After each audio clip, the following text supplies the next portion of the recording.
ತಲೆ ಸ್ನಾನ ಅಂದರೆ ಆ ಟೆಂಪ್ರೇಚರಿಗೆ ಸೆಟ್ ಆಗುತ್ತೆ ಬಾಡಿ. ಅರ್ಥ ಆಗ್ತಾಯಿತ್ತಲ್ಲ? ಈಗ ತಕ್ಷಣ ನೀರು ತಣ್ಣಗಿರುತ್ತಲ್ವ, ನೀರು ಉಲ್ಟಾ ಕೆಲಸ ಮಾಡುತ್ತೆ. ತಣ್ಣನ ನೀರು ಹಾಕಿದ ತಕ್ಷಣ ಮೈಯಲ್ಲಿ ಬಿಸಿ ಬರುತ್ತೆ, ಬಿಸಿ ನೀರು ಹಾಕಿದರೆ ಮೈ ತಣ್ಣಗೆ ಮಾಡುತ್ತೆ. ಗೊತ್ತಾಗ್ತಾ ಇತ್ತಲ್ಲ? ಇದೆಲ್ಲ ಸೈನ್ಸು ಮತ್ತು ಅಧ್ಯಾತ್ಮ ಎರಡು ಜೊತೆಗೆ ನೀವು ಅರ್ಥ ಮಾಡ್ಕೊಂಡು ಜೀವನ ಮಾಡಿದರೆ ಒಂದು ಒಳ್ಳೆ ಆರೋಗ್ಯಕರವಾದ ಜೀವನ ಮಾಡ್ಬೋದು. ಆಧ್ಯಾತ್ಮಿಕವಾಗಿ ಜಾಗೃತಿ ಆದರೆ ಜೊತೆಗೆ ದುಡಿಯೋ ಅಂಥ ದಾರಿಗೆ ವಿಶ್ವಗ್ರಹ ಇದೆ. ಅಧ್ಯಾತ್ಮ ನಾನು ಹೇಳ್ಕೊಡ್ತೀನಿ, ಅರ್ಥ ಆಗ್ಬೋದಲ್ಲ? ಇನ್ಮೇಲೆ ಏನು ಮಾಡ್ತೀರಾ? ಸಮುದ್ರ ವಸನೆ ದೇವಿ ಅದನ್ನೂ ಮಾಡಬೇಕು. ಕರಗ್ರೆ ವಸತಿ ಮೊದಲಿಗೆ, ಸಮುದ್ರ ಭೂಮಿ ಪೂಜನೆ ಮೂರನೇದು. ಸ್ನಾನ ಮಾಡಬೇಕಾದ್ರೆ ಗಂಗೆ ಚ ಯಮುನೆ ಚ ಗೋದಾವರಿ ಸರಸ್ವತಿ ನರ್ಮದೆ ಸಿಂಧು ಕಾವೇರಿ ಜಲಸ್ಮಿನ್ ಸನ್ನಿಧಿಂ ಕುರು. ಈ ಮಂತ್ರ ಹೇಳ್ಬೇಕು. ಹೇಳ್ತೀರಾ ಎಲ್ಲರೂ? ಇದನ್ನು ಅಷ್ಟೇ, ಗೂಗಲಲ್ಲಿ ಹುಡುಕ್ರಿ, ಸಿಗುತ್ತೆ.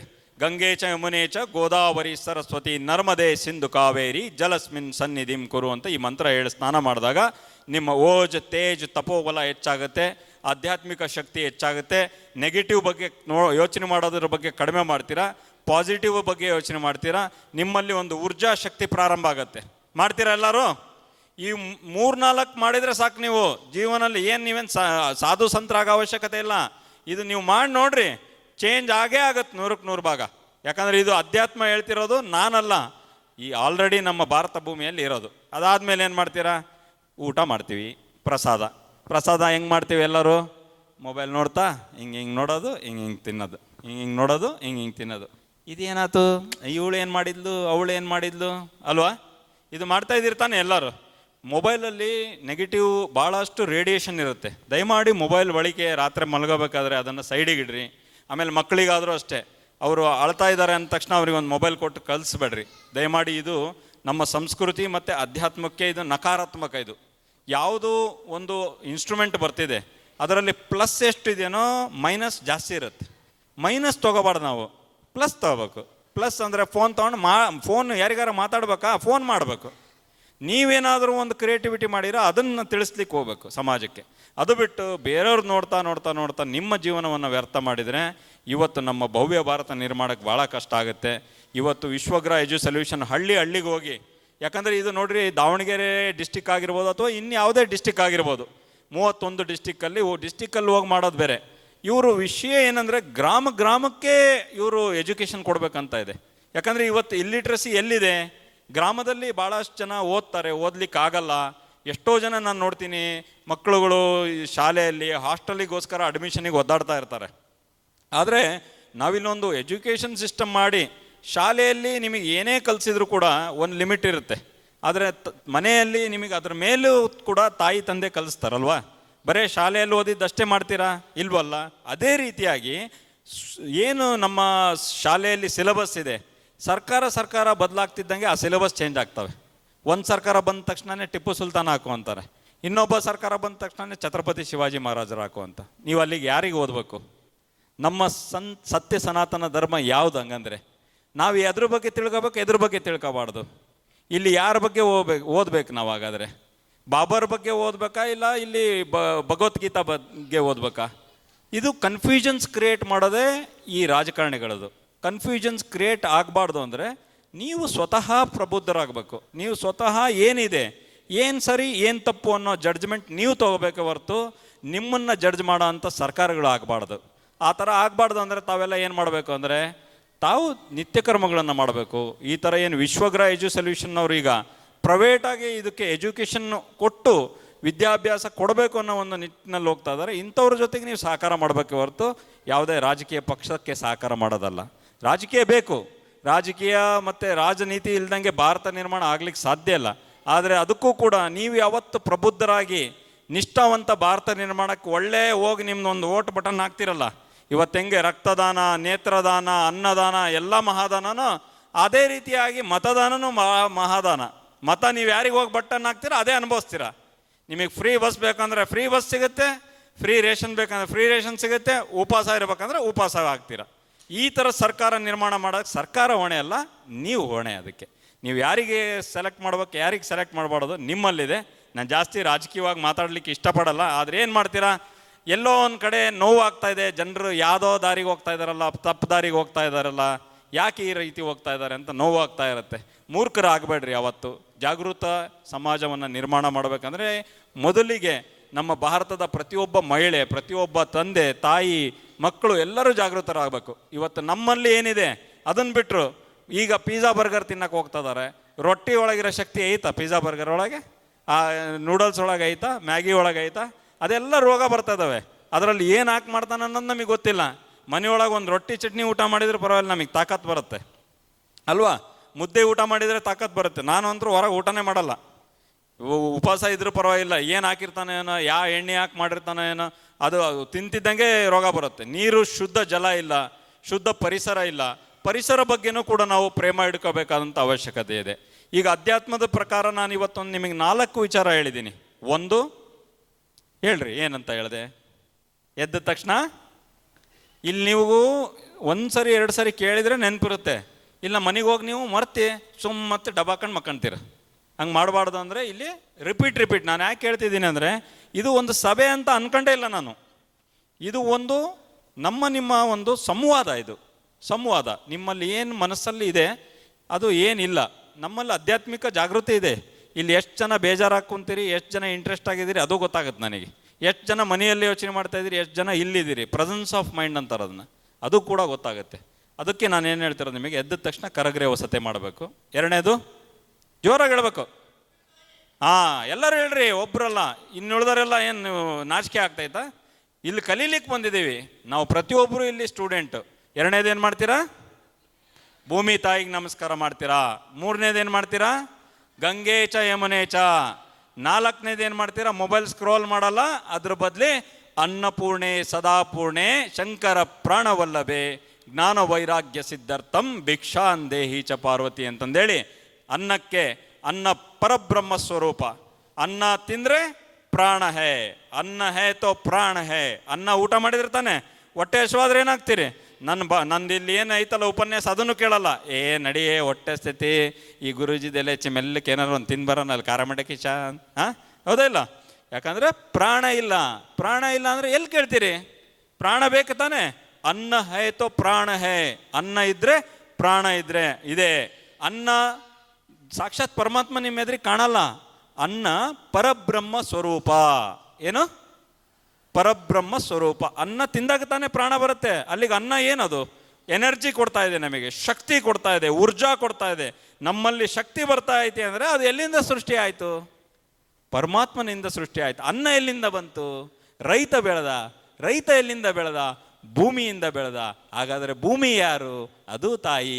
ಅನ್ನ ಬ್ರಹ್ಮ, ಪರಬ್ರಹ್ಮ ಪರಮೇಶ್ವರವನ್ನು ಅನ್ನ ಸ್ವೀಕಾರ ಮಾಡ್ತಿರೋನು ಯಾರು? ಹಂಗಂದ್ರೆ ಮನುಷ್ಯ ಅಲ್ಲ. ನೀವು ಇದೇ ತಪ್ಪು ತಿಳ್ಕೊಂಡಿರ. ಅನ್ನ ಅನ್ನ ಪರಬ್ರಹ್ಮ. ಊಟ ಮಾಡ್ತಿರೋನು ನೀವು ಎಷ್ಟೊಂದು ಸರಿ ಹೇಳ್ತೀರ ಓಬ್ ಅಂತಂದೇಳಿ. ಹೌದಾ? ಆನಂದ ಆತಪ್ಪ ಅಂತ. ಅಲ್ಲಿಗೆ ಪರಮಾತ್ಮ ಆನಂದ ಆದ.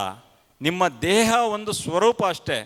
ದೇಹ ಯಾವ ರೀತಿ ನಾವು ಬಟ್ಟೆ ಬಿಟ್ಟು ಹೋಗ್ತೀವೋ ಅದೇ ರೀತಿ ನೀವೆಲ್ಲ ನೋಡ್ತೀರಾ. ಯಾರೂ ಶಾಶ್ವತ ಅಲ್ಲ. 40 ವರ್ಷ, 50 ವರ್ಷ, 60 ವರ್ಷ, 70 ವರ್ಷ, 80 ವರ್ಷ, 100 ವರ್ಷ ಬದುಕ್ಬೋದು. ಭಾಳ ಅಂದರೆ ಈಗಿನ ಕಾಲದಲ್ಲಿ ನೀವು ಅಧ್ಯಾತ್ಮ ಬಿಟ್ಟಿರೋದಕ್ಕೆ, ಆಹಾರ ಪದ್ಧತಿ ಬಿಟ್ಟಿರೋದಕ್ಕೆ 40-60ಕ್ಕೆ ಫೋಟೋದೊಳಗಿರ್ತಾರೆ. ಅದು ಇರಬಾರ್ದು. ಪರಮಾತ್ಮ ನಮಗೆ ಎಷ್ಟು ಶಕ್ತಿ ಕೊಟ್ಟಿದ್ದಾನೆ, ಎಷ್ಟು ಆಯಸ್ ಕೊಟ್ಟಿದ್ದಾನೆ. ನಮಗೆ ಯಾವುದೇ ಕ್ಯಾನ್ಸರ್ ಬೇಡ, ನಮಗೆ ಯಾವುದು BP ಬೇಡ, ಯಾವುದು ಶುಗರ್ ಬೇಡ. ಇದು ಯಾವುದೂ ಬೇಡಪ್ಪ ಅಂದರೆ ನಾವೇನು ಮಾಡಬೇಕು? ನಾವು ಅಧ್ಯಾತ್ಮನ, ಆಹಾರ ಪದ್ಧತಿನ, ಈ ಪರಿಸರನ, ಈ ವಾತಾವರಣನ, ಪಂಚಭೂತನ ಪ್ರಾರ್ಥನೆ ಮತ್ತು ಪ್ರೀತಿ ಮಾಡಿ ಅದನ್ನು ನಾವು ಫಾಲೋ ಅಪ್ ಮಾಡಬೇಕು. ಅನ್ನ ಊಟ ಮಾಡಿದಾಗ ಪರಬ್ರಹ್ಮ, ಅದು ಆನಂದ ಆಗಿದ್ದು ಆತ್ಮ. ಅಲ್ಲಿಗೆ ಆತ್ಮ ಪರಮಾತ್ಮ. ಆತ್ಮ ಯಾವತ್ತೂ ಸಾಯಲ್ಲ, ಆತ್ಮಕ್ಕೆ ಯಾವತ್ತೂ ಸಾವಿಲ್ಲ. ಆತ್ಮ ಪರಮಾತ್ಮ, ಪರಮೇಶ್ವರ. ಆತ್ಮ ಏನಂತ ಎಲ್ಲರೂ ಅಪ್ಪ ದೇವರೇ ಪರಮಾತ್ಮ. ಭಾಳ ವಯಸ್ಸಾಗಿರೋ ಅಜ್ಜಿಗಳು ಇರ್ತಾರೆ, ನನಗೆ ಕರ್ಕೊಂಬಿಡಪ್ಪ ಸಾಕು ಇವ್ರದ್ದು ಅಂತ. ಯಾಕಂದರೆ ಅಜ್ಜಿ ನೋಡಿ ಸಾಕಾಗಿರುತ್ತೆ, ಇಷ್ಟೇ ಇದು ಜೀವನ, ಇನ್ನು ಪರಮಾತ್ಮನ ಹತ್ರ ಹೋಗೋಣ ಅಂತ. ಆದರೆ ಪ್ರತಿದಿನವೂ ಕೂಡ ಪರಮಾತ್ಮನ ಆರಾಧನೆ ಮಾಡಬೇಕು, ಪ್ರತಿದಿನವೂ ಪರಮಾತ್ಮನ ನೋಡಬೇಕು. ಅನ್ನ ಬ್ರಹ್ಮವನ್ನಾಗಿ ಸ್ವೀಕಾರ ಮಾಡಿ ಪರಮೇಶ್ವರ ಆನಂದ ಹೆಂಗಾಗ್ತಾನೆ ಆ ಥರ ಆಗ್ರಿ ಹೊರತು ಮೊಬೈಲ್ ಸ್ಕ್ರೋಲ್ ಮಾಡ್ಕೊಂತ ದಯಮಾಡಿ ಯಾರು ಈ ಕೆಲಸ ಮಾಡಬೇಡ್ರಿ. ಇವತ್ತಿಂದ ಮೊಬೈಲ್ನ ಎದಕ್ಕೆ ಬೇಕೋ ಅದಕ್ಕಷ್ಟೇ ಬಳಕೆ ಮಾಡಿರಿ. ಮೊಬೈಲ್ನ ಸುಮ್ಮನೆ ಬಳಕೆ ಮಾಡ್ತಾ ಹೋದರೆ ನಿಮ್ಮ ಕ್ರಿಯೇಟಿವಿಟಿ ಬಂದಾಗತ್ತೆ. ನೀವು ಬರೆದಿಡ್ಕೊಳ್ರಿ, ಇವತ್ತಿನ ಸೆಷನ್ ಇದೆಯಲ್ಲ, ನಿಮ್ಮ ಜೀವನದ ಒಂದು ಉತ್ತಮವಾದ ಸೆಷನ್ನು. ಇವತ್ತು ನೀವು ಕಲ್ತಿರೋ ಅಂತ ಕೇಳಿ ಇವತ್ತು ಬಿಟ್ಟು ಹೋದರೆ ನಾನು ಅದಕ್ಕೇನು ಮಾಡೋಕ್ಕಾಗಲ್ಲ. ನಾನಂತಲ್ಲ, ಪರಬ್ರಹ್ಮ ಪರಮೇಶ್ವರನೂ ಏನೂ ಮಾಡೋಕ್ಕಾಗಲ್ಲ, ಮೂರ್ಖರು ನೀವು ಅಂತ ಹೇಳ್ತಾನೆ. ಅದಕ್ಕೆ ಇದನ್ನು ಕೇಳಿಬಿಟ್ಟು ಇದನ್ನು ನೀವು ಕ್ರಾಸ್ ವೆರಿಫಿಕೇಷನ್ ಮಾಡಿರಿ. ಈ ಗುರುಜಿ ಸುಳ್ಳು ಹೇಳ್ತಾ ಇದ್ದಾನ, ನಿಜ ಹೇಳ್ತಾ ಇದ್ದಾನ, 4 ಜನಕ್ಕೆ ಚೆಕ್ ಮಾಡಿರಿ. ಇದು ಸತ್ಯ ಇದ್ದರೆ ಇದನ್ನು ಮಾಡಿರಿ. ಸತ್ಯ ಇದೆ ಅಂತಂದೇಳಿ ಇವತ್ತು ವಿಶ್ವಗ್ರಹ ಎಜು ಸೊಲ್ಯೂಷನ್ ನಮ್ಮನ್ನು ಕರ್ಕೊಂಬಂದಿದೆ. 4 ಜನ ಗುರುಜಿ ನೀವಷ್ಟೇ, ನಿಮ್ಮಲ್ಲಿ ಹೆಂಗೆ ಇದು ಓಜ್ ತೇಜ್ ಮುಖ ಇಷ್ಟೊಂದು ಕಳೆ ಇದೆಯಲ್ಲ, ನಾನು ಪೌಡ್ರ್ ಹಚ್ಕೊಂಬಂದಿಲ್ಲ, ಫೇರ್ ಆ್ಯಂಡ್ ಲವ್ಲಿ ಎಲ್ಲ, ಇದು ಅಧ್ಯಾತ್ಮದ ಫೇರ್ ಆ್ಯಂಡ್ ಲವ್ಲಿ. ಇದು ಅರ್ಥ ಆಗ್ತಾಯಿತ್ತಲ್ಲ, ಅಧ್ಯಾತ್ಮದ ಫೇರ್ ಆ್ಯಂಡ್ ಲವ್ಲಿ. ನಾನು ನಿನ್ನೆ, ನೀವು ನಂಬಲ್ಲ, 2 ದಿನದಿಂದ ನಾನು ನಿದ್ದೆನೇ ಮಾಡಿಲ್ಲ. ನಿನ್ನೆ ಬೆಂಗಳೂರಲ್ಲಿ ಸಭೆಯಲ್ಲಿದ್ದೆ. ಅದರ ಹಿಂದಿನ ದಿನ ನಾನು 2 ಗಂಟೆವರೆಗೂ ಪೂನಾದಿಂದ ಬಂದೆ. ಪೂನಾದಿಂದ ಬಂದಾದಮೇಲೆ ಸೀದಾ ಬೆಂಗಳೂರಿಗೆ ಹೋದೆ. 2 ತಾಸೇನೋ ಮಲಗಿದ್ದೀನಿ ನಾನು. ಅಲ್ಲಿಂದ ಬೆಂಗಳೂರಿಂದ ನಾನು ಬೆಳಿಗ್ಗೆ ಬಂದೆ. ಆಮೇಲೆ ಅಲ್ಲಿಂದ ಎದ್ಬಿಟ್ಟು ಮತ್ತೆ ಸೀದಾ ಈ ಕಾರ್ಯಕ್ರಮಕ್ಕೆ ಬಂದೆ. 2-3 ತಾಸು ಮಲಗಿರ್ಬೋದು ಇವತ್ತೂ ಕೂಡ. ಅದು ನಿದ್ದೆ ದೇಹಕ್ಕೆ ಬೇಕು. ಆದರೆ ಅಧ್ಯಾತ್ಮ ನೀವು ಕಲಿತಾಗ ಒಂದು ಸರಿ ನಿಮಗೆ ಅಧ್ಯಾತ್ಮ ಶಕ್ತಿ ಜಾಗೃತ ಆಯಿತು, ಓಜ್ ತೇಜ್ ತಪೋಬಲ ಎಲ್ಲ ನಿಮ್ಮಲ್ಲಿ ಬರುತ್ತೆ. ಲಿಫ್ಟಿಕ್ಕು ಫೇರ್ ಆ್ಯಂಡ್ ಲವ್ಲಿ ಬೇಡ, ಅಧ್ಯಾತ್ಮದ ಲಿಫ್ಟಿಕ್ ಹಚ್ಚ್ರಿ, ಅಧ್ಯಾತ್ಮದ ಫೇರ್ ಆ್ಯಂಡ್ ಲವ್ಲಿ ಹಚ್ಚ್ರಿ. ಅವಾಗೇ ಈ ಧರ್ಮನಿಷ್ಠ ಭಾರತ ನಿರ್ಮಾಣ ಆಗುತ್ತೆ. ಎಲ್ಲರೂ ಮಾಡ್ತೀರಾ ಇವತ್ತಿಂದ? ಅತಿಯಾಗಿ ಅಧ್ಯಾತ್ಮದ ಬಗ್ಗೆ ಒಂದೇ ದಿನದಲ್ಲಿ ನಾನು ಹೇಳಲಿಕ್ಕಾಗಲ್ಲ, ಸ್ವಲ್ಪ ಹೇಳ್ತೀನಿ. ಹಾಗಾದರೆ ಧರ್ಮನಿಷ್ಠ ಭಾರತ ನಿರ್ಮಾಣ ಅಂದರೆ ಏನು? ಈಗ ಅಧ್ಯಾತ್ಮದ ಬಗ್ಗೆ ಹೇಳಿದೆ, ಅಧ್ಯಾತ್ಮಕ್ಕೆ ಇಷ್ಟೇ ಮುಗಿಯಲ್ಲ. ಹಾಗೆ ಒಂದು ಟಿಪ್ಸ್ ಕೊಡ್ತೀನಿ ನಿಮಗೆ. ಓಂಕಾರ ಯಾರ್ಯಾರು ಮಾಡ್ತಾ ಇದ್ದೀರಿ? ಓಂಕಾರ ಮಾಡ್ತಿದ್ದೀರಾ? ವಾ, ಅವರು ಅಮ್ಮವರು ಸ್ವಲ್ಪ ಅಳುಬ್ರು, ಅದಕ್ಕೆ ಮಾಡ್ತಾ ಇದ್ದಾರೆ, ಬಾಕಿ ಇರೋರು ಮಾಡ್ತಾ ಇಲ್ಲ ಇಲ್ಲಿ. ಈಗ ನಿಮಗೆ ಹಾಗಾದರೆ ಅಧ್ಯಾತ್ಮದ ಮೊದಲನೇ ಬೀಗ ಏನು? ಅಧ್ಯಾತ್ಮದ ಮೊದಲನೇ ಬೀಗ, ಈ ಒಂದು ಮನೆಗೆ ಹೋಗ್ಬೇಕಂದ್ರೆ ಬೀಗ ಬೇಕಲ್ಲ. ಈಗ ಮನೆಗೆ ಬೀಗ ಹಾಕೊಂಬಂದಿರೋದಿಲ್ಲ, ಮನೆಗೆ ಹೇಳಿ ನಾನು ರಾತ್ರಿ ಸಾಯಂಕಾಲ 4 ಗಂಟೆವರೆಗೂ ವಿಶ್ವಗ್ರಹ ಮುಗಿಸ್ಕೊಂಡು ಬರ್ತೀನಿ, ನೀನು ಅಲ್ಲಿ ಇಟ್ಟೇನು ನೋಡು ಬೀಗ, ರೊಟ್ಟಿ ತಿಂದು ಸುಮ್ಮನಿರ್ಬೇಕು. ಹೇಳಿ ಬಂದಿರಲ್ಲ, ಆ ಬೀಗ ತಕ್ಕಂಡು ಹೋಗ್ಬೇಕು ತಾನೆ ಅವರು. ಹಾಗಾದರೆ ಅಧ್ಯಾತ್ಮದ ಬೀಗ ಏನು? ಗುರೂಜಿ ಇದ್ದಾರೆ, ಅಧ್ಯಾತ್ಮ ಹೇಳ್ತಾರೆ, ಅಧ್ಯಾತ್ಮ ಮಾಡ್ರಿ ಅಂತಾರೆ. ಹಾಗಾದರೆ ಅಧ್ಯಾತ್ಮದ ಮೊದಲನೇ ಬೀಗ ಏನು ಮಾಡ್ಬೇಕು ಗುರೂಜಿ? ಕೇಳ್ರಿ, ಪ್ರಶ್ನೆ ಕೇಳ್ರಿ. ಪ್ರಶ್ನೆ ಬಂದಿದೆನಾ ನಿಮಗೆ? ಅಧ್ಯಾತ್ಮ ನಾನು ಪ್ರಾರಂಭ ಇದು ದಿನನಿತ್ಯ ಆಚರಣೆ ನಾನು ಹೇಳಿದ್ದು. ಕರಗ್ರೆ ವಸತಿ ಆಗಿರ್ಬೋದು, ಸಮುದ್ರ ವಸನೆ ಹೇಳಿರ್ಬೋದು, ಇದು ದಿನನಿತ್ಯಾಚರಣೆ ಬಗ್ಗೆ ಹೇಳಿದ್ದು. ಹಾಗಾದರೆ ಅಧ್ಯಾತ್ಮ ಏನು? ಅಧ್ಯಾತ್ಮದ ಮೊದಲನೇ ಬೀಗ ಓಂ. ಏನು? ಜೋರಾಗಿ ಹೇಳಬೇಕು. ಇಲ್ಲಿ ಓಂ ಓಂ ಓಂ ಅಂದಾಗ ಪಾಸಿಟಿವ್ ಎನರ್ಜಿ ಬರುತ್ತೆ. ಈ ಓಂ ಅನ್ನೋದು ಕೇವಲ ಒಂದು ಆಚಾರ ವಿಚಾರ ಧರ್ಮಕ್ಕಾಗಿ ನಮ್ಮ ಮಂತ್ರದಲ್ಲಿ ಬಂದಿರತಕ್ಕಂಥದ್ದಲ್ಲ. ಈ ಸ್ವತಃ ನಾವಿರ್ತಕ್ಕಂಥ ಏನು ಮಿಲ್ಕಿ ವೇ ಗ್ಯಾಲಕ್ಸಿ ಇದೆ, ಸೂರ್ಯ ಮಂಡಲ ಇದೆ, ಅಭಾಮಂಡಲ ಇದೆ, ಅದು ಕೂಡ ನಾಸಾ ಪ್ರೂವ್ ಮಾಡಿದೆ. ನಾನು ಹೇಳ್ತಾ ಇಲ್ಲ ಇಲ್ಲಿ, ನಾನು ನಿಮಗೆ ರೀಕ್ರಿಯೇಟ್ ಮಾಡಿ ಹೇಳ್ತಾ ಇಲ್ಲ. ಹೋಗಿ ಗೂಗಲ್ ಮಾಡ್ರಿ, ಓಂ ಅಂತ ಸೂರ್ಯನ ಹತ್ರ ಬರ್ತಾ ಐತಿ. ಗ್ಯಾಲಕ್ಸಿಯಲ್ಲಿ ಬರ್ತಾ ಇದೆ, ಅಭಾಮಂಡಲದಲ್ಲಿ ಬರ್ತಾ ಇದೆ, ಸೂರ್ಯಮಂಡಲದಲ್ಲಿ ಬರ್ತಾ ಇದೆ. ಹಾಗಂದ್ರೆ ಈ ಸೃಷ್ಟಿಯಲ್ಲಿ ಇರ್ತಕ್ಕಂಥದ್ದು ಏನಪ್ಪ ಅದು ಅಧ್ಯಾತ್ಮ ಅಂದರೆ ಓಂ ಓಂ ಓಂ ಓಂ ಓಂ. ಇದು ಕೇವಲ ಒಂದು ಮಂತ್ರ ಅಲ್ಲ, ಓಂ ಇದು ಬೀಜ ಮಂತ್ರ. ಓಂ ಬೀಜ ಮಂತ್ರ ಅಂದರೆ ಯಾವುದಾದ್ರೂ ಇವತ್ತು ನೀವು ಪೀಪಲ್ ಟ್ರೀ ನೋಡಿರ್ಬೋದು, ವಟವೃಕ್ಷ ಮರ ಎಷ್ಟು ದೊಡ್ಡದಿರುತ್ತೆ, ಅದ್ರ ಬೇರೆ ಎಷ್ಟು ಬಿಟ್ಟಿರುತ್ತೆ, ಬೇರೆ ಎಷ್ಟು ಹರಡಿರುತ್ತೆ, ಆದರೆ ಅದ್ರ ಬೀಜ ಎಷ್ಟಿರುತ್ತೆ? ಯಾವುದೇ ಮರದ್ದಾಗಲಿ ಬೀಜ ಎಷ್ಟಿರುತ್ತೆ? ಸಣ್ಣ ಗಾತ್ರದಲ್ಲಿರುತ್ತೆ ಅಲ್ವಾ? ಯಾವುದೇ ಮರದ್ದಾಗಲಿ ಬೀಜ ಸಣ್ಣದಿರುತ್ತೆ. ಬೀಜ ಮಂತ್ರವನ್ನು ನಿಮ್ಮ ಹೃದಯದಲ್ಲಿ ಹಾಕಿದಾಗ ನಿಮ್ಮ ಹೃದಯ ಆತ್ಮ ಪರಮಾತ್ಮಂತರ ಆಗಿ ಅಧ್ಯಾತ್ಮ ಜಾಗೃತಿಯಾಗಿ ನೀವು ವಟವೃಕ್ಷರಾಗಬೇಕು ಅಂತ ಹೇಳಿ ನಾವು ಈ ವಿಶ್ವಗ್ರಹ ಎಜು ಸೊಲ್ಯೂಷನ್ ಮುಖಾಂತರ ಮಾಡ್ತಾ ಇದ್ದೀವಿ. ನೀವೆಲ್ಲರೂ ಕೂಡ ಈ ಸಂಸ್ಥೆಗೆ ಒಂದು ವಟವೃಕ್ಷದ ಬೀಜ ಆಗಬೇಕು ಇವತ್ತು. ಹಾಗಾದರೆ ಅಧ್ಯಾತ್ಮದ ಮೊದಲನೇ ಬೀಗ, ಮೊದಲನೇ ಚಾವಿ ಏನಪ್ಪ ಅಂದರೆ ಓಂ. ಓಂ ಯಾಕಪ್ಪ ಅಂದರೆ ನಾನು ಹೇಳ್ತಿರೋದಲ್ಲ, ಸೂರ್ಯಮಂಡಲದಲ್ಲಿ ಅಭಾಮಂಡಲದಲ್ಲಿ ಮಿಲ್ಕಿ ವೇ ಗ್ಯಾಲಕ್ಸಿ ಅಂತ ಅಂತೀವಲ್ಲ, ಅಲ್ಲೂ ಕೂಡ ಓಂ ಅಂತ ಬರ್ತಿದೆ. ಓಂಕಾರ ಮಾಡೋದ್ರಿಂದ ಅದು ಕೇವಲ ನಾದ ಅಲ್ಲ, ಅದು ನಾದದ ಮುಖಾಂತರ ಅಧ್ಯಾತ್ಮವನ್ನು ಜಾಗೃತ ಮಾಡತಕ್ಕಂಥ ವಾಣಿ ಅದಾಗಿದೆ. ಹಾಗಾಗಿ ಓಂ ಅಂದರೆ ಕೇವಲ ಒಂದು ಓಂ ಅಲ್ಲ, ಓಂ ಅಂದರೆ ಆಕಾರ ಊಕಾರ ಮಾಕಾರ ಇದೆ. ಓಂ ಅಂದರೆ ಅಗಲ ಉದ್ದ ಆಳ ಇದೆ. ಓಂ ಅಂದರೆ ವಾತ ಪಿತ್ತ ಕಫ ಇದೆ. ಓಂ ಅಂದರೆ ಬ್ರಹ್ಮ ವಿಷ್ಣು ಮಹೇಶ್ವರ ಇದೆ. ಓಂ ಅಂದರೆ ಆಕಾಶ ಭೂಮಿ ಪಾತಾಳ ಇದೆ. ಓಂ ಅಂದರೆ ಎಲೆಕ್ಟ್ರಾನ್ ನ್ಯೂಟ್ರಾನ್ ಪ್ರೋಟಾನ್ ಇದೆ. ಓಂ ಅಂದ ತಕ್ಷಣನೇ ಬಣ್ಣ ಕೂಡ ಬರುತ್ತೆ, ಕೆಂಪು ಹಳದಿ ನೀಲಿ ಬಣ್ಣ ಕೂಡ ಬರುತ್ತೆ. ಅಧ್ಯಾತ್ಮ ಶಕ್ತಿಯಲ್ಲಿ ಓಂಕಾರ ನೀವು ಮಾಡಿದಾಗ ಕಣ್ಮುಚ್ಚಿ ಆಜ್ಞಾಚಕ್ರ ಆಕ್ಟಿವೇಟ್ ಆಗಬೇಕು ಅಂದರೆ ನಿಮ್ಮ ದೇಹದಲ್ಲಿರ್ತಕ್ಕಂಥ 7 ಚಕ್ರ ಇರ್ತವೆ. 7 ಚಕ್ರಗಳನ್ನು ಬಗ್ಗೆನೂ ನಾನು ವಿಸ್ತಾರವಾಗಿ ಮುಂದಿನ ಕ್ಲಾಸ್ನಲ್ಲಿ ಹೇಳ್ತೀನಿ. ಆದರೆ ಮೊದಲಿಗೆ ಆ 7 ಚಕ್ರನೂ ಆಕ್ಟಿವೇಟ್ ಮಲಗಿಬಿಟ್ಟವೆಲ್ಲ ಅವು ನಿಮ್ಮೆಲ್ಲರಲ್ಲಿ ಮಲಗಿಬಿಟ್ಟಿದ್ದಾವೆ. ಕೆಲವ್ರು ಯಾರೋ ಇಲ್ಲಿ ಯೋಗ ಕ್ರಿಯೆ ಮಾಡ್ತಿರೋರಲ್ಲಿ ಜಾಗೃತ ಆಗಿರುತ್ತೆ. ಈಗ ನೋಡ್ರಿ, ಯೋಗ ಮಾಡಿದ್ರಲ್ಲ, ಆ ಮಕ್ಕಳ ಮುಖದಲ್ಲಿ ಯಾವ ಥರ ತೇಜ್ ಇದೆ, ನಮ್ಮಲ್ಲಿ ಇರಲ್ಲ, ಅದು ನಿಮ್ಮಲ್ಲಿರಲ್ಲ. ಯೋಗಿಯಲ್ಲಿ ಇರ್ತಕ್ಕಂಥ ತೇಜು ಸಾಮಾನ್ಯರಲ್ಲಿರಲ್ಲ.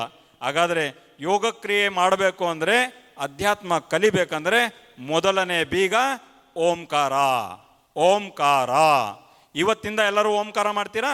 ಓಂಕಾರದ ಅರ್ಥ ಹೇಳಿದೆ, ನಿಮಗೆ ಅರ್ಥ ಆಯ್ತಾ? ಈಗ ನಿಮಗೆ ವಾತ ಪಿತ್ತ ಕಫ, ನಾನು ಈ ಜೋರಾಗಿ ಹೇಳಿದೆ ಸ್ಪೀಡಾಗೆ.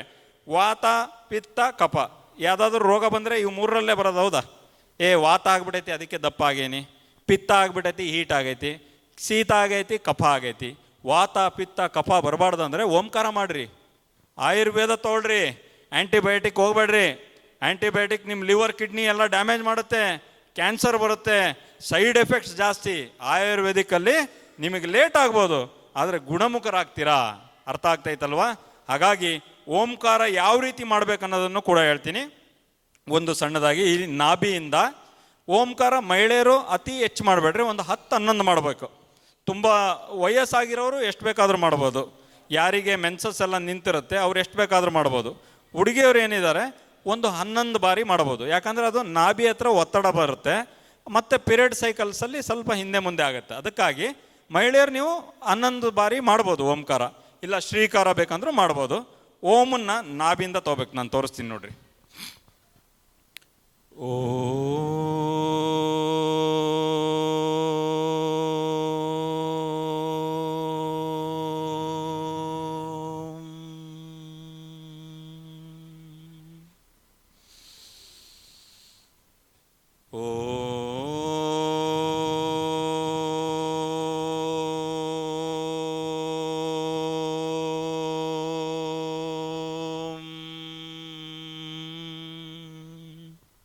ನನ್ನೊಟ್ಟಿಗೆ ಎಲ್ಲರೂ ಹೇಳ್ರಿ. ಓ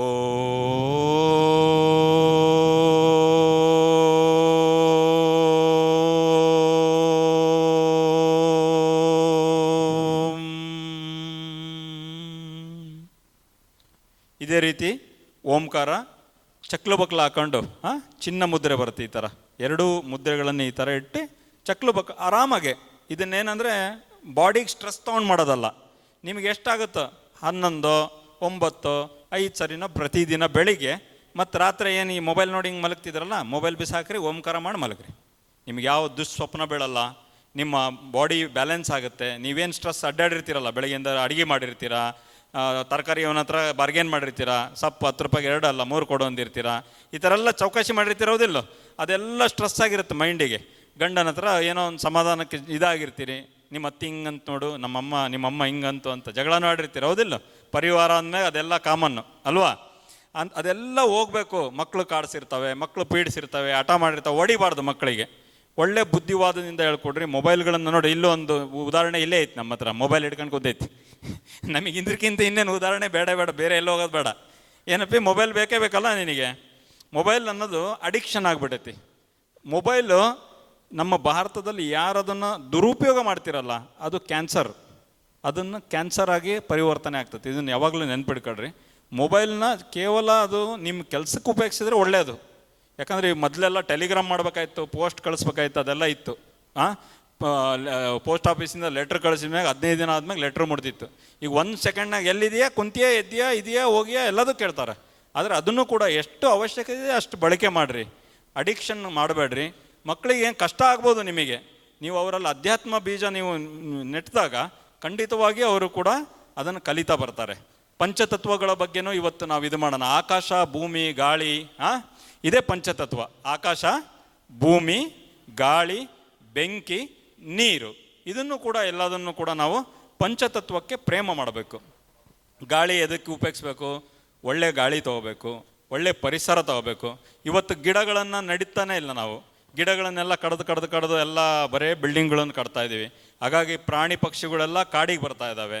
ಹಾಗಾಗಿ ಗಿಡ ನೆಡುವ ಮುಖಾಂತರನೂ ಕೂಡ ಈ ಪರಿಸರದ ಬಗ್ಗೆನೂ ಕೂಡ ನಾವು ಕಾಳಜಿ ಮಾಡೋಂಥದ್ದಿದೆ. ವಿಶ್ವಗ್ರ ಎಜು ಸೊಲ್ಯೂಷನ್ ಅವ್ರು ಹೇಳಿದರು ನನಗೆ, ಶಿವಕುಮಾರ್ ಅವರು, ಗುರುಜಿ ಯಾವತ್ತು ನನಗಿಲ್ಲಿ 5,000 ಜನ ನನ್ನ ಜೊತೆಗೆ ಬರ್ತಾರ, ನಾನು 5,000 ಜನ ಗಿಡ ನೆಡ್ತೀನಿ ಅಂತ ನನಗೆ ಹೇಳಿದರು. ಇದು ಆಗಬೇಕಂದ್ರೆ ನೀವು ಮಾಡಬೇಕದು, ಅವರಲ್ಲ. 5,000 ಜನ ನೀವು ಈ ಸಂಸ್ಥೆಗೆ ಬಂದು ಈ 5,000 ಜನ ನಾವು ಮೆಂಬರ್ಶಿಪ್ ತೊಗೊಂಡಿದ್ದಿನ ನಾನು ಮತ್ತು ನಮ್ಮ ಎಲ್ಲ ಈ ವಿಶ್ವಗ್ರಹ ಸಂಸ್ಥೆಯವರು ಮತ್ತೆಲ್ಲರೂ ಕೂಡ ನಮ್ಮ ಹಿಂದೂ ರಾಷ್ಟ್ರ ಸೇನೆಯವರಾಗಿರ್ಬೋದು, ಅಥವಾ ಪರಿಸರ ಪ್ರೇಮಿಗಳಾಗಿರ್ಬೋದು, ಅಥವಾ ನಾಡ ಪ್ರೇಮಿ ಆಗಿರ್ಬೋದು, ಯಾರೇ ಆಗಿರ್ಬೋದು, ಪಕ್ಷ ಭೇದವನ್ನೆಲ್ಲ ಬಿಟ್ಟು ನಾವು ಈ ಪರಿಸರವನ್ನು ಉಳಿಸ್ಲಿಕ್ಕೋಸ್ಕರ 5,000 ಗಿಡವನ್ನು ನೆಡ್ತೀವಿ ಅನ್ನೋ ಒಂದು ಸಂಕಲ್ಪ ಮಾಡ್ಯಾರೆ. ಹೇಳಬೇಡ್ರಿ ಗುರುಜಿ ಅಂದರು. ಆದರೆ ನಮ್ಮ ಜನಕ್ಕೆ ಹೇಳದೆ ಹೊರತು ಗೊತ್ತಾಗಲ್ಲ ಶಿವಕುಮಾರ್ಜಿ, ಹೇಳಲೇಬೇಕು ಪ್ರತಿಯೊಂದು. ಅವ್ರ ಸಂಕಲ್ಪ ಏನಿದೆ ನೋಡ್ರಿ, ಎಲ್ಲದರಲ್ಲೂ ಕೂಡ ಪರಮಾರ್ಥ ನೋಡ್ತಾ ಇದ್ದಾರೆ ಅವರು. ಈ ಪರಿಸರದ ಬಗ್ಗೆ ಕಾಳಜಿ ನೋಡ್ತಾ ಇದ್ದಾರೆ. 5,000 ಗಿಡ ನೆಡ್ತೀರಾ ದಾವಣಗೆರೆಯಲ್ಲಿ? ಜೋರಾಗಿ ಹೇಳಬೇಕು. 5,000 ಗಿಡ ನೆಡ್ತೀರಾ? 5,000 ಗಿಡ ನೆಡ್ತೀನಿ ಅಂತ ಮನೆಗೆ ಹೋಗಿ ಮತ್ತೆ ಬರಲಿಲ್ಲ ಅಂದ್ರಲ್ಲ, ಈ ನೆಕ್ಸ್ಟ್ ಸಭೆ ಒಳಗೆ ಐತಲ್ಲ, ಇಲ್ಲಿ ಜಾಗ ಆಗಬಾರ್ದು ನಮಗೆ. ದೊಡ್ಡ ಸಭೆ, ದೊಡ್ಡ ಸಭಾಂಗಣ ತೊಗೋಬೇಕು. ಓಪನ್ ಸ್ಟೇಡಿಯಂ ಒಳಗೆ ಮಾಡ್ಬೇಕು ನೀವು. ಹಂಗೆ ಮಾಡ್ಬೇಕಂದ್ರೆ ವಟವೃಕ್ಷ ಆಗಬೇಕು. ಅಂದರೆ ನೀವು 5,000 ಜನ ಇಲ್ಲಿ ನಮ್ಮ ವಿಶ್ವಗ್ರಹ ಎಜು ಸೊಲ್ಯೂಷನ್ ಒಟ್ಟಿಗೆ ವಿದ್ಯಾರ್ಥಿನಿಯರು, ಕಾಲೇಜ್ ಮುಗಿಸಿರೋರು, ಮನೆಯಲ್ಲಿರ್ತಕ್ಕಂಥವ್ರು, ತಾಯಂದರು, ಪುರುಷರು ಎಲ್ಲರೂ ಕೂಡ ಇಲ್ಲಿ ಒಂದು ಉದ್ಯೋಗ ಅವಕಾಶ ಕೊಡ್ತಾ ಇದ್ದಾರೆ. ಇದನ್ನು ವಟವೃಕ್ಷ ಮರದ ಥರ ಬೆಳೆಸಬೇಕು, ಇಲ್ಲಿ ಬೀಜ ಆಗಬೇಕು. ಅಂದರೆ ಅಧ್ಯಾತ್ಮದ ಜೊತೆಗೆ ಪರಿಸರವನ್ನು ಕಾಪಾಡಲಿಕ್ಕೆ 5,000 ಗಿಡ ನೆಟ್ಲಿಕ್ಕೆ ಇವತ್ತು ಸಂಕಲ್ಪ ಮಾಡ್ತೀರಾ? 5,000 ನೆಡ್ತೀರಾ ಗಿಡನ ದಾವಣಗೆರೆಯಲ್ಲಿ? ಎಲ್ಲೆಲ್ಲಿ ಬರುತ್ತೆ ದಾವಣಗೆರೆ ಡಿಸ್ಟಿಕ್ಕಲ್ಲಿ, ಹಳ್ಳಿ ಆಗಿರ್ಬೋದು, ಎಲ್ಲರೂ ಆಗಿರ್ಬೋದು, ಒಂದೊಂದು ನಿಮ್ಮ ಊರಲ್ಲಿ ಏನು 30 ಜನ ಆದರು ಅಂದರೆ ಅಲ್ಲೊಂದು 30 ಗಿಡ ಹಾಕೋದು. ಅಲ್ಲಿ ಒಳ್ಳೆ ಆಕ್ಸಿಜನ್ ಕೊಡೋ ಅಂಥದ್ದು, ಒಳ್ಳೆ ಗಾಳಿ ಕೊಡೋ ಅಂಥದ್ದು ಮಾಡ್ತೀವಾ? ಮಾಡ್ಬೋದಾ ಎಲ್ಲರೂ? ಭಾರತ ನಿರ್ಮಾಣ ಇದೇ ರೀತಿ ಆಗೋದು.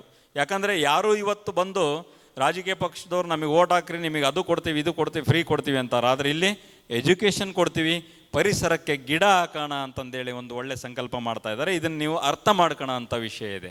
ದಯಮಾಡಿ ಎಲ್ಲರೂ ಅರ್ಥ ಮಾಡ್ಕೋಬೇಕು.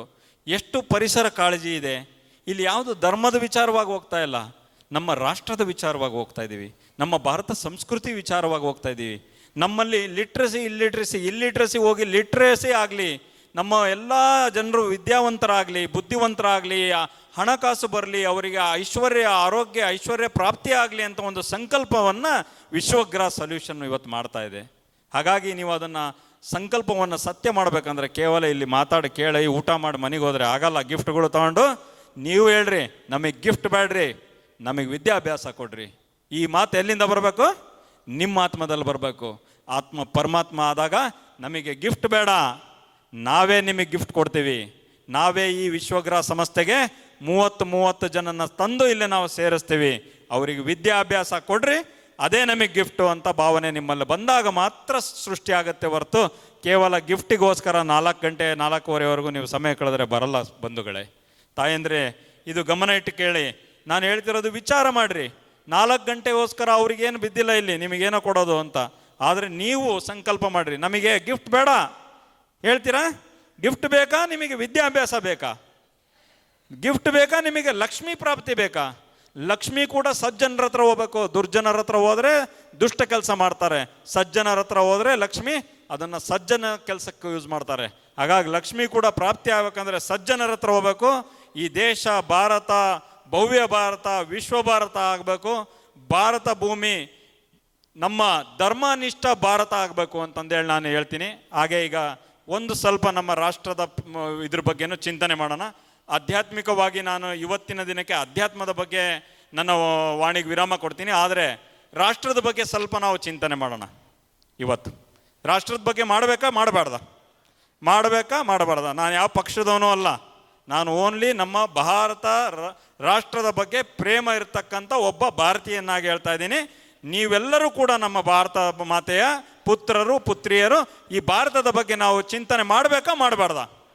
ಜೋರಾಗಿ ಹೇಳ್ರಿ, ಮಾಡಬಾರ್ದ? ಭಾರತ್ ಮಾತಾ ಕಿ. ಎಲ್ಲರೂ 2 ಕೈಯಿಂದ ಭಾರತ್ ಮಾತಾ ಕಿ. ಭಾರತ ಮಾತೆಗೆ ನಾವು ಒಳ್ಳೆ ಕೆಲಸ ಮಾಡಬೇಕಂದ್ರೆ ಧರ್ಮ, ನಾನು ಮೊದಲಿಗೆ ಹೇಳಿದೆ, ಭಾರತ ಭವ್ಯ ಭಾರತ ನಿರ್ಮಾಣ ಆಗಬೇಕಂದ್ರೆ ಧರ್ಮ ನಿಷ್ಠ ಭಾರತ ನಿರ್ಮಾಣ ಆಗಬೇಕು. ಧರ್ಮ ನಿಷ್ಠ ಅಂದರೆ ನಿಷ್ಠತೆ ಇಲ್ಲ. ಇದ್ರ ಬಗ್ಗೆ ನಿಷ್ಠೆ ಇದೆ. ನೀವಿಲ್ಲೆಲ್ಲ ಯಾಕೆ ಬಂದಿರಿ? ವಿಶ್ವಗ್ರ ಎಜುಕೇಷನ್ ಸೊಲ್ಯೂಷನ್ ಮೇಲೆ ನಿಷ್ಠೆ ಹಿಡ್ಕೊಂಬಂದಿರಿ. ಇವತ್ತು ನಮ್ಮ ಧರ್ಮದ ಮೇಲೆ ನಿಷ್ಠೆ ಇಲ್ಲದಕ್ಕೆ ನಮ್ಮ ಭಾರತದ ಪರಿಸ್ಥಿತಿ ಕೆಡ್ತಾ ಇದೆ ಬಂಧುಗಳೇ.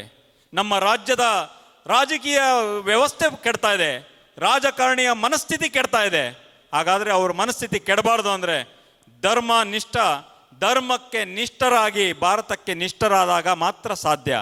ಯಾವುದೋ ಫ್ರೀ ನಮಗೆ ಬೇಡ. ನಮ್ಮ ಭಾರತಕ್ಕೆ ನನಗೆ ಭಾರತ ಏನು ಕೊಡ್ತು ಅನ್ನೋದಕ್ಕಿಂತ ಭಾರತಕ್ಕೆ ನಾನು ಏನು ಕೊಟ್ಟೆ ಅನ್ನೋದು ಬೇಕು. ಭಾರತಕ್ಕೆ ನಾನು ಏನು ಕೊಟ್ಟೆ, ನನಗೆ ಭಾರತ ಏನು ಕೊಡ್ತು, ನನಗೆ ಈ ಭಾರತ ನನ್ನ ಈ ಸರ್ಕಾರ ಏನು ಕೊಡ್ತು ಅನ್ನೋ